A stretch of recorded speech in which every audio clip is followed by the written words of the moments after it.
Hola, soy Gerald Espinosa y soy ilustrador especializado en la creación de libro álbum infantil. He ilustrado cuentos populares, canciones infantiles y portadas de novela para editoriales como SM, Random House y Ecaré.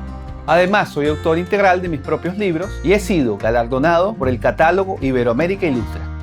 Para mí, dibujar siempre ha sido un acto mágico, como un superpoder. Un libro álbum conjuga texto e imagen, y uno no se entiende sin el otro. Me encanta explorar la gestualidad y la expresión, tanto con tintas como con materiales poco usuales. Mi objetivo es conseguir imprimir emoción a mis historias y proporcionar una emoción que resuene con el lector.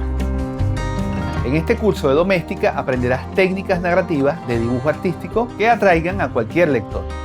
Como proyecto final desarrollarás una ilustración a doble página y una maqueta para un libro álbum. Primero conoceremos cómo funciona un libro álbum, su estructura y cómo conseguir una gran idea para tu obra. Luego aprenderás a diseñar una narración que juegue con el texto y la imagen y cómo crear una composición para sorprender al lector.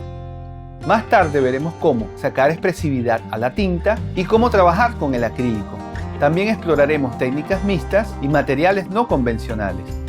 Posteriormente te enseñaré a crear un storyboard y un cuadernillo para ver tus ideas organizadas en una secuencia.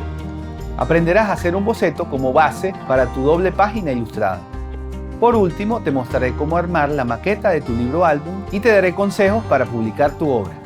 Al final de este curso serás capaz de narrar historias llenas de emoción y fuerza a través de tus imágenes. Para acompañar mis lecciones solo necesitarás papeles, pinceles para aguada y acrílico. Imprime fuerza a tus historias a partir de la ilustración.